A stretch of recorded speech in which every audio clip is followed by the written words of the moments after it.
My name is Lauren Mitchell, and I'm 33 years old. On paper, I'm exactly the kind of woman banks relax around and landlords bump to the top of the quiet, reliable tenant list. Stable job, strong credit, no drama that shows up on a background check. I'm a project manager. My whole life is timelines and constraints. People hand me impossible wish lists and unrealistic deadlines, and I turn them into color-coded Gantt charts and something that might actually work in the real world. I don't deal in miracles. I deal in trade-offs. For a long time, my personal life looked just as neat as my spreadsheets. I shared a 2-bedroom apartment with my boyfriend Ethan. I handled the lease, the utilities, the auto pay schedules, the grocery list. He handled Spotify playlists and naming the plants, I guess. We'd been together 4 years, living together for 2. Long enough to know his coffee order by heart, long enough for everyone to ask when we were getting married, but not long enough, apparently, for him to answer a simple question without acting like I'd shackled him to the wall. The morning everything cracked looked unremarkable. I was in the kitchen, hair twisted into a messy bun, laptop open on the counter with my project dashboard glowing at me.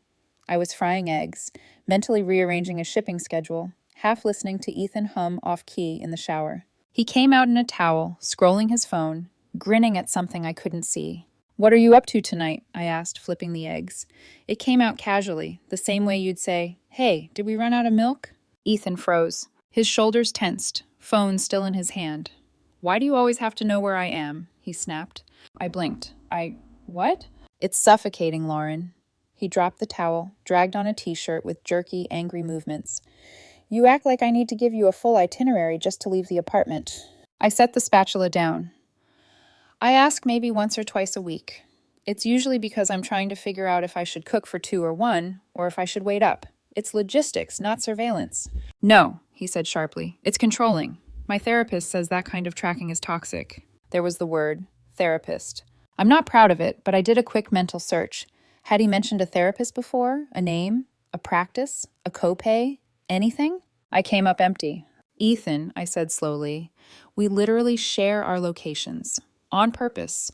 You insisted on it last year during that true crime binge because you wanted to know I was safe." "That was different," he shot back. "That was about you. You checking where I am every time I breathe is about control." I stared at him over the pan. For months he'd been off, more protective of his phone, vague about his late nights at work, new emergency meetings that always seemed to happen right around happy hour. I'd felt something in my stomach twist, but every time I'd tried to ask, he'd called me paranoid. Now he'd upgraded me from paranoid to abusive. "Okay," I said finally, picking up my coffee mug. I looked at him for a long moment, really looked, like he was a stakeholder trying to sell me a broken plan as innovative. "You're right," I said quietly. His brows furrowed. "I am?" "You're right," I repeated. "If you feel controlled, if you feel suffocated, that matters more than my intent. So I'm sorry." Some of the fight drained out of his posture. "Good. See? You get it. And," I added, "I'll fix it." He nodded, satisfied, already scrolling again. "From now on," I said, "I won't ask where you're going or what you're doing. Your business is your business." "That's better," he said, though his voice had lost a little confidence. "And to make it fair," I continued, pulling my phone from the counter, "I'm turning off location sharing." His head snapped up. "What?" "If it's controlling for me to know where you are, then it's only fair you don't have to see where I am either," I said. My thumb hovered over the setting, then I tapped. The little icon disappeared. "There. No more tracking either way." "That's not necessary," Ethan said quickly. "I mean, I don't mind you sharing your location. It's just—" "No, it's only fair," I cut in gently. "You need space. I'll give you space. We should both have the same rules, right?" His face did a strange little flicker. "You don't have to be dramatic, Lauren." "I'm not," I said. "I'm being equitable." He watched me, uncomfortable, as if he'd set a trap and then realized he'd walked into it himself. "It's done," I said. "We're both free now." The next 2 weeks were educational. When Ethan asked, "What are you doing tonight?" I smiled and said, "I have plans." "With who?" he'd push. "Just people," I'd reply, stirring my coffee. "Don't worry about it." He'd laugh, but it didn't reach his eyes. "You're being weird." "I'm just giving you what you asked for," I'd say. "Space. Less control. Isn't that what you wanted?" And when I asked nothing, when I didn't glance at his phone, didn't comment on the late-night showers or the missed calls from unknown, something like panic grew behind his eyes. One Wednesday, he came home near midnight, his shirt slightly wrinkled, smelling like cologne that wasn't his. A faint floral sweet scent clung to his collar. Fun night? I asked from the couch, not looking away from the show I was half watching. Yeah, he said too quickly. Just drinks with coworkers. Cool. He hovered, waiting. You don't want to know who was there? He tried. Nope, I said lightly. Your business is your business, remember? He stared at me, like I'd started speaking another language. Then came that Friday. He appeared in the doorway of my home office, leaning against the frame with a practiced casualness. So, he said, I'm heading out this weekend. Guy's trip. Oh, I said, eyes still on my screen. That sounds fun. You're not going to ask where. There was an edge to it. You said you needed space, I reminded him. I trust you to breathe air and exist in the world without giving me a spreadsheet of your movements. He rolled his eyes. You're being passive-aggressive. Actually, I said, I'm working. I don't have the energy for any other form of aggression. He left around 5 p.m., duffel bag slung over his shoulder, no details offered. He kissed my cheek like nothing was wrong. As soon as the door shut, I exhaled, grabbed the suitcase I'd packed the night before, and ordered a rideshare to the airport. See, Tom, one of my oldest friends from college, was having his bachelor party in Vegas that weekend. I'd originally said no. Ethan had always freaked out at the word Vegas, like the city itself was a giant neon cheating simulator. But now we were doing this space thing. Now my location was off. Now the rules were the same. The weekend was exactly what I'd needed. Poker and too much buffet food. A Cirque show that made me forget my own name for 2 hours. Laughing so hard my stomach hurt. I stayed off social media, same as always. I wasn't hiding. I just don't live my life as content. On Sunday afternoon, I was at the airport, shoes off in the security line, when my phone vibrated. Then vibrated again. And again. By the time I got my shoes back on, I had 63 missed calls and over 100 texts, all from Ethan. Where are you? This isn't funny, Lauren. I'm at the apartment and you're not here. Your location is off. Answer your phone. I'm calling the police. Are you okay? I stared at the screen for a beat, the absurdity washing over me. I typed back, I'm fine, out with friends, home later. My phone rang immediately. His name flashed on the screen. I let it go to voicemail. He called again and again. On the 4th attempt, I answered. Where the hell are you? He yelled, voice high with panic. Why do you need to know? I asked sweetly. That's controlling. This is different, he snapped. You've been gone all weekend. So have you, I reminded him. You said you were on a guy's trip. I told you that, he said. You didn't tell me you were going anywhere? You told me you didn't want to have to report your whereabouts, I said calmly. I assumed the feeling was mutual. If you don't tell me where you are right now, we're done, he shouted. I looked at the departure board, at the gate number, at the strangers around me scrolling their own dramas. I thought about the last few months, the accusations, the gaslighting, the way he'd twisted my concern into abuse while guarding his own secrets. Okay, I said quietly. Silence crackled on the line. Okay, what? He asked. Okay, if you need to control where I am to feel secure, we're not compatible, I said. You wanted space. I'm giving it to you. He hung up. I got home around 10 p.m. The apartment smelled faintly like his cologne and takeout. Ethan was on the couch, eyes red, scrolling furiously through his phone. When he saw me, he shot to his feet. Vegas? He demanded, holding up his screen. You were in Vegas? On the screen was a reposted story. Tom's fiancé had tagged me in a blurry boomerang of our group cheering at a blackjack table. My hair was wild, my grin huge. Yep, I said, dropping my bag. I was. You went to Vegas without telling me? His voice climbed an octave. You went on a guy's trip without telling me where, I said. We're just being consistent. That is not the same thing, he sputtered. How? I asked. Because it's Vegas, he exploded. You could have been doing anything. Like what? I tilted my head. Drinking, clubs, random guys, cheating, he shouted. I studied him. Did you cheat on your guy's trip? What? No, he said, offended. Then why is that your first assumption about me? I asked. So you trust me, conditionally, as long as my GPS coordinates are boring enough. He opened his mouth, closed it, opened it again. It's Vegas, he repeated weakly, as if neon lights annulled basic trust.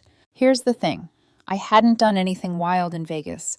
I'd played poker badly, eaten my body weight in crab legs, and watched Tom almost cry when his fiancée surprised him by flying in for the last night. But Ethan's reaction told me more than any location pin ever could. It wasn't about safety. It wasn't about control. It was about him wanting total freedom for himself and a tight leash on me. The next morning, Ethan tried something new.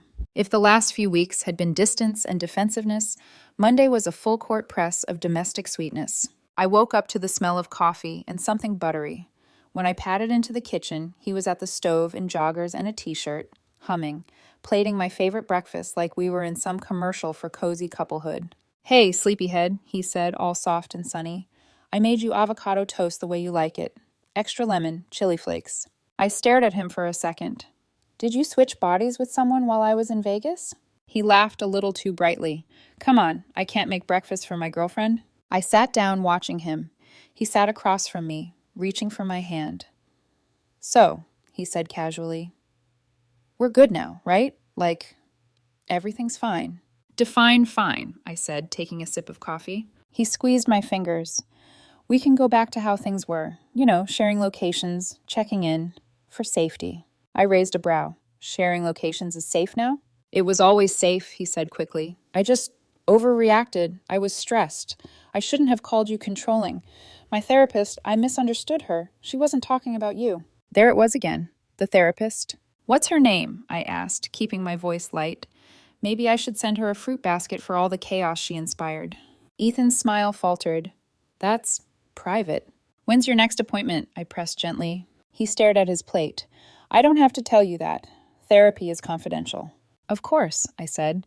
"It's just interesting that your therapist has lots of opinions about me, but no last name." He bristled. "You're twisting things." "Am I?" I asked, tilting my head. "Because from where I'm sitting, you used an invisible therapist to justify calling me abusive for asking what you were doing on a random Tuesday." He pulled his hand back. "Forget it. I'm trying here, Lauren." "So am I said. "That's why the location sharing stays off." His jaw tightened. "I told you, I don't mind knowing where you are. It makes me feel better." "And knowing where you are makes me feel better," I said. "But apparently that's toxic. So to avoid poisoning you, we're going to keep things equal." He opened his mouth, then shut it again, anger flashing across his face before he smoothed it over. Later that day, my phone lit up with a number I recognized but hadn't seen in months. Mason, Ethan's best friend since high school. The kind of guy who always had a beer in his hand and an opinion no one asked for. I answered. "Hey, what did you do to Ethan?" he demanded, skipping hello entirely. "I don't know," I said, spinning slowly in my office chair. "What did I do?" "He's a mess," Mason said. "He called me from his parents' place. Says you disappeared to Vegas like some sort of revenge mission." "I went to a bachelor party I'd been invited to for months," I said.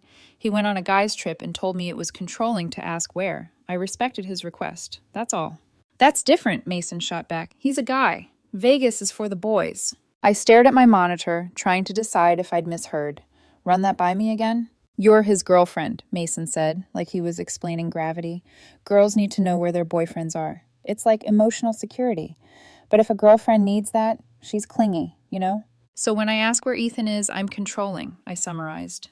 "When he asks where I am, it's just love?" "Exactly," Mason said, satisfied. "See, you do get it." I let out a short, humorless laugh. "That's not a double standard to you?" "It's just how relationships work," he replied. "According to who?" I asked. "Everyone," he said, and then, when I didn't reply, "Look, just apologize so he stops spiraling. You know he's sensitive." "I already apologized," I said, "for his feelings. I won't apologize for having boundaries." Mason made a disgusted noise. "Wow, you changed." Then he hung up. Tuesday, Ethan's mom called. I saw Mom Ethan's pop up on my screen and had a brief, childish urge to let it go to voicemail. Instead, I answered. "Lauren," she said, her tone already loaded, "what is going on with you two?" "You'd have to ask Ethan," I said. "He's the one who declared my asking about his plans was abuse." She gasped. "He told me you vanished to Las Vegas to punish him." "I went to Las Vegas for a planned trip," I corrected. "The same weekend he went on his guy's trip." "He is your boyfriend," she snapped. "He has a right to know where you are." "He said he doesn't need to know," I replied. "He said needing that information is controlling. I'm just honoring his philosophy." "That's different," she insisted. There it was again, that word, like a magic spell, supposed to make all the logic dissolve. "How?" I asked. "Because Ethan would never do anything wrong," she said firmly. "You know how men are in Vegas." I smiled, though she couldn't see it. "I do. That's why it's interesting that your assumption is that I'm the one who misbehaved."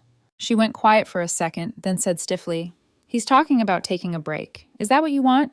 "If he needs a break from being held to his own standards," I said, "I'm not going to stop him." "You don't even care," she accused. I care, I said softly. I just won't negotiate with double standards.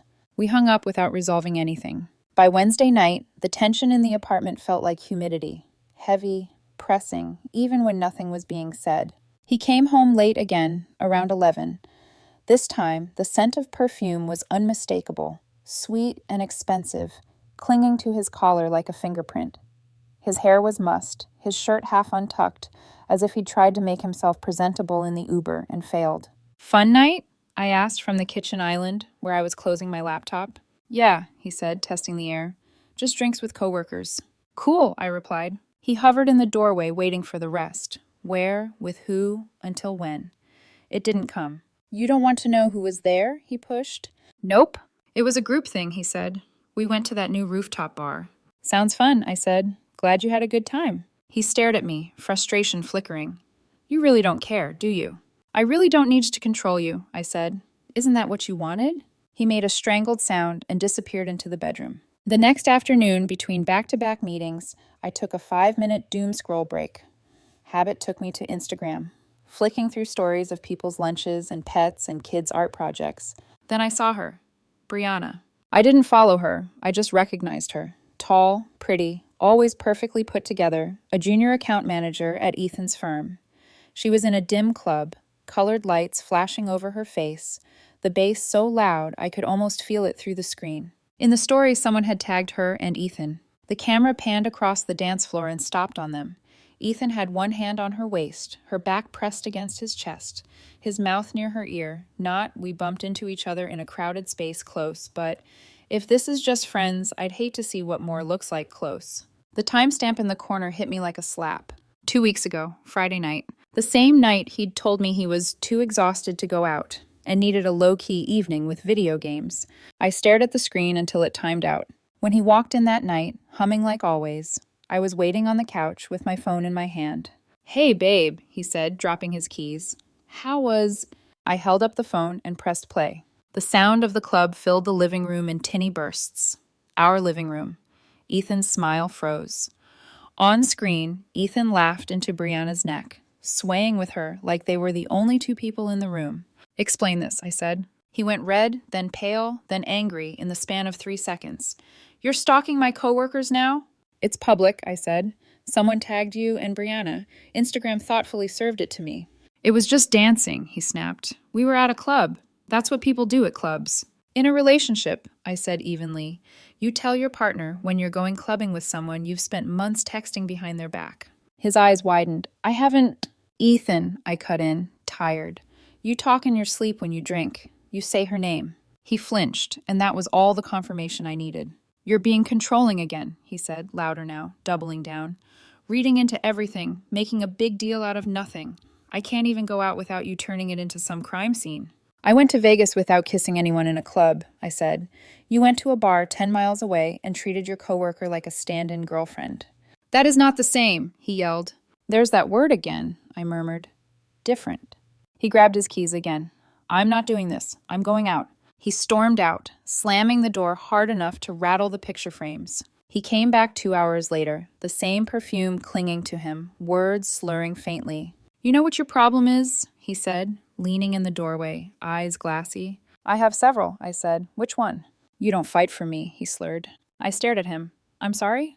You don't care enough to be jealous, he said, staggering closer. You're just calm. All the time. It's creepy. Being calm is creepy, I repeated. Got it. Brianna would be jealous, he said, almost wistful. Brianna would care if I went to Vegas. Then date Brianna, I said. He blinked, hurt. Maybe I will. Okay, I said simply. His mouth fell open. You don't even... I've been texting her for months, he blurted. She actually cares about my feelings. Good for Brianna, I said. I hope she has a good therapist, unlike your imaginary one. I could have slept with her tonight, he said, like he was dropping a bomb. But I didn't. Congratulations on basic loyalty, I replied. Or near-miss loyalty, whatever this is. His face twisted. You're such a... He groped for a word ugly enough and came up empty. I'm done. We're over. Okay, I said. He froze. Okay? I'll start looking for a new place tomorrow, I said. I'll be out as soon as I can. The drunk haze lifted from his eyes just enough to show panic. What? No, this is just a fight. You just broke up with me, I said quietly. I'm accepting it. I didn't mean it, he said quickly. You can't just leave. Watch me, I said. For the first time since I'd known him, Ethan had nothing to say. The next 48 hours were strangely calm, like the air right before a storm decides which direction to break. Ethan tried to act as if nothing had happened. He made coffee. He played his music too loud. He talked at me from across the room, using that brittle, fake-friendly tone people use when they're terrified the silence might mean it's really over. But I didn't bite. By Friday evening, I had signed a lease for a small apartment downtown and scheduled movers for Sunday morning. I was halfway through taping boxes when I heard the sound of keys at the door. Ethan walked in, and he wasn't alone. Trailing behind him was Brianna. She looked smaller in person than I'd imagined, nervous, clutching a sleek purse like a shield. Ethan had his hand at her back in a protective gesture that would have been sweet if it hadn't been so absurd. What's happening here? He asked, pretending at casual authority. You moving out? Yes, I said steady. I told you I would. Brianna blinked at the stacks of boxes, confusion flickering across her face. Ethan gestured towards me with that tired smirk he used when he thought he had the upper hand. Lauren, come on, let's be adults about this. Maybe you should let me keep the apartment. It's closer to my office. You'll find somewhere else. I set the tape gun down and looked at him evenly. The lease is in my name. I pay the rent. You've been living here rent-free for almost a year because you were between jobs, remember? Brianna's brows shot up. She turned slowly to him. You don't pay rent? Ethan's face colored. It's not like that. We split other things. Like what? I asked. Spotify? Takeout? He glared at me. Wow, petty. I shrugged. Factual. Brianna folded her arms. You told me you had your own place. It's complicated, he stammered. No, I said quietly. It's actually very simple. I picked up a stack of envelopes from the counter and dropped them on the table between us. All the bills, all in my name. Ethan's contribution this month was eating half the groceries and finishing my oat milk. Brianna looked like she'd just realized the floor under her wasn't solid. You said you'd been single for weeks, she said. Ethan's mouth opened. We were basically broken up. We literally had dinner together that night, I said. You said you loved me before leaving to get some air. The silence that followed was exquisite. Brianna's face crumpled, not in anger, but that slow, dawning humiliation of realizing you'd been somebody's side piece. She whispered, You lied to me. No. She stepped back, shaking her head. You lied about everything. Ethan reached for her, but she pulled away. I need to go, she said, her voice trembling. She left without looking back. He turned on me, eyes burning. Look what you did. I stated facts, I said. She drew her own conclusions. You ruined everything. I thought I was giving you what you wanted, I said softly. Freedom, space, Brianna. He stood there, jaw working like he wanted to say something sharp, but all that came out was a strangled noise. Then he slammed the bedroom door so hard a picture fell off the wall. Saturday morning, I woke to the sound of voices. 3 of them. I pulled on a sweatshirt and walked into the living room. Ethan sat rigidly on the couch between 2 older people, dressed like they were about to appraise a property, not have an emotional conversation. His parents, Robert and Diane Mitchell, looked me up and down like they'd been expecting horns and a pitchfork. Sit down, young lady, Robert said. I'm good standing, I said, leaning against the doorway. He frowned. My son tells me you're throwing him out. He told you correctly. Diane's voice dripped with honeyed disdain. Lauren, dear, Ethan has invested 4 years in this relationship. He deserves compensation. I almost laughed. Compensation for what? Emotional labor, she said primly. Domestic contributions. Career sacrifices. I blinked. He hasn't worked in a year. I do most of the cooking and cleaning. And as for career sacrifices, what career exactly? Robert's nostrils flared. He gave up multiple opportunities to focus on building a life with you. I turned to Ethan. You mean the 3 multi-level marketing schemes you quit? Or the photography business that never took a single photo? Ethan's ears went red. Those were real ventures. Funded by me, I said. About $8,000 in total. If you'd like, I can itemize it. Diane leaned forward, lowering her voice like she was negotiating a real estate deal. What will it take for you to let Ethan keep the apartment? It's not about money, I said. It's about the lease. It's in my name, and he can't afford it. Robert opened a checkbook, actually licking the pen. Name your price. I have a place already, I said. He'll need to find his own. He wants this one, Diane said sharply. He's established here. Established? I repeated. He doesn't even get his mail here. Everything still goes to your house. Ethan's mouth tightened. Diane's tone softened, adopting a motherly sympathy that felt rehearsed. You're being cruel, dear, after all the time you shared.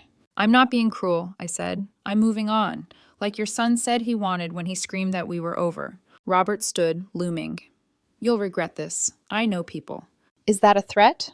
It's a promise, he said. You'll never work in this city again. I work for the federal government, Robert, I said. Good luck with that. He blinked, thrown off script. They left in a huff. Ethan followed, probably expecting me to beg him to stay. I didn't. By Sunday morning, I was sipping coffee when the movers arrived. I'd already labeled everything. Bedroom, kitchen, office. Clean, efficient. Just like I liked it. Ethan showed up halfway through, reeking of last night's whiskey, his hair sticking up like static. He leaned against his doorframe, smirking. Remember when we first moved in? Vaguely, I said, not looking up. He stepped closer, lowering his voice. We christened every room. His hand brushed my arm. We could do that again. Start fresh. Forget all this nonsense. The nonsense where you emotionally cheated with Brianna for months? I asked. His smile faltered. It wasn't cheating. We just talked. About how much you wanted to be with her? I was confused, he said quickly. And now I choose you. Because Brianna ran when she found out you lied, I said quietly. His face hardened. You're going to regret this. Probably not. As the movers carried the last box out, he played his final card. I'm serious, Lauren. I'm not letting you walk away. He paused, eyes flicking toward me like he was gauging my reaction. I'm pregnant. I blinked, then actually laughed. You're what? He swallowed. I mean, you're pregnant. I stared at him. No, I'm not. He lifted his chin. How would you know? Because we haven't had sex in 2 months, I said calmly. You've been too tired or too stressed. Probably because you were saving energy for your late-night club friend. He opened his mouth, then closed it. Also, I added, you were drinking heavily 3 nights ago. You wouldn't do that if you thought I was pregnant.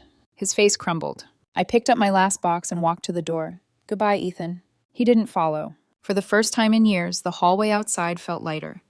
The first night in my new apartment was almost too quiet. No music blaring from the living room. No passive-aggressive sighs drifting through the walls.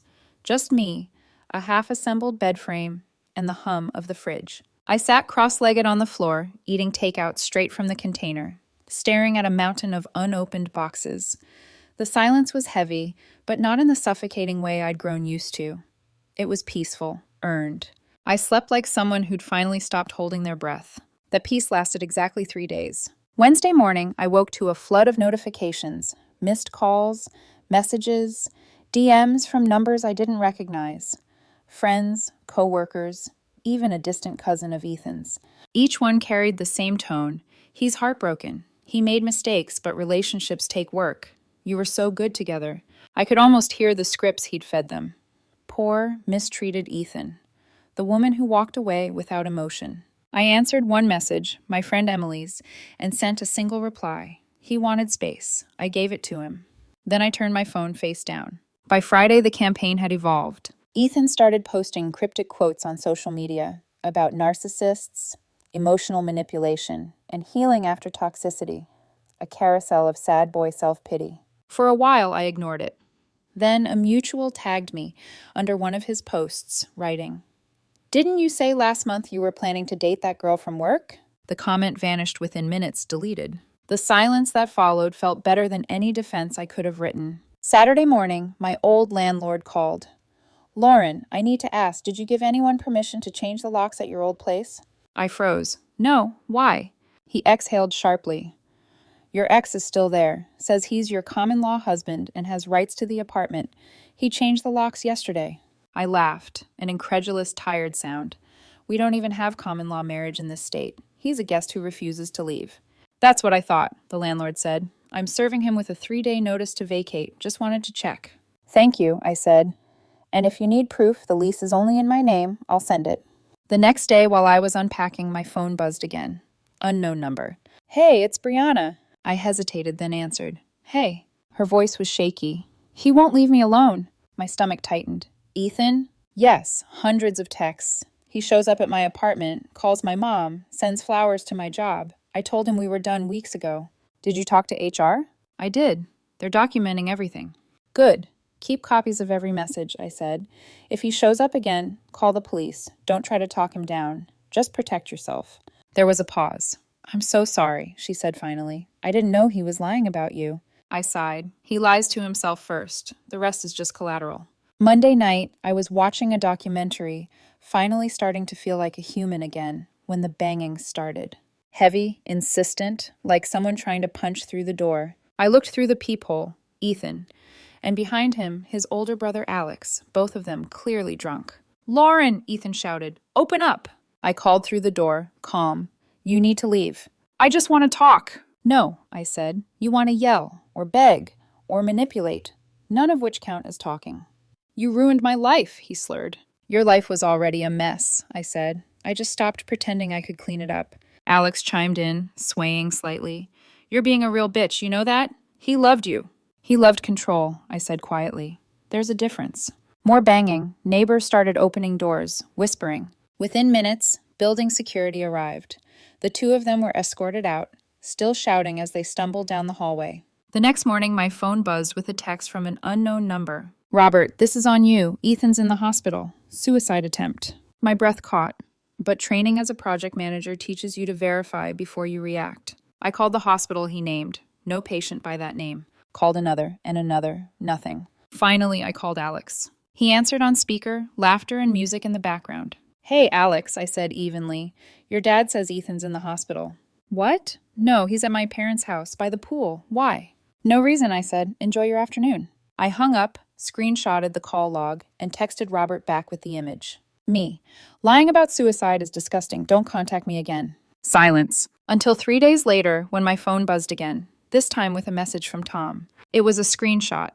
Ethan on a yacht, sunglasses and champagne in hand, arm draped around a man easily twice his age. Caption.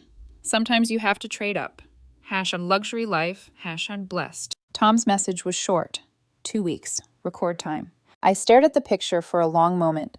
The waves behind him glittered. The caption screamed denial. Then I laughed. A quiet, honest laugh that felt like exhaling after months underwater. My old landlord called again a few days later. He's finally gone, he said, after I started eviction proceedings. Good. He trashed the place, he continued.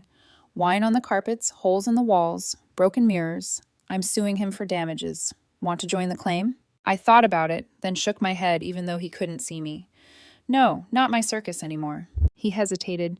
You should know. He tried to forward your mail to his parents' house. We caught it, but that's a federal issue now. I blinked. He what? Postal inspector's handling it, he said. Just giving you a heads up. By the next morning, Robert was calling again, voice shaking with manufactured politeness. Lauren, please, drop the complaint. Ethan was emotional. He didn't realize forwarding mail was illegal. I didn't file anything, I said. The Postal Service did. Actions have consequences. What do you want? He pleaded. I want you all to leave me alone. Forever. He was quiet for a long moment. Then, done. Just call off the postal people. I don't control the federal government, Robert, I said. That's been your family's mistake all along. You think rules bend for you. It's been a month now. My phone's silent. My door stays closed. My new apartment smells like lemon cleaner and quiet. Sometimes I still catch myself checking the clock, thinking I should text to see if he's on his way home. Then I remember, he doesn't live here. He doesn't know where I am. My location is off. My boundaries are up. My peace is non-negotiable. 4 years wasted? Maybe. Or 4 years of tuition in a course called What I'll Never Tolerate Again. Either way, I finally graduated. And my life, my small, steady, quiet life, has never felt so free.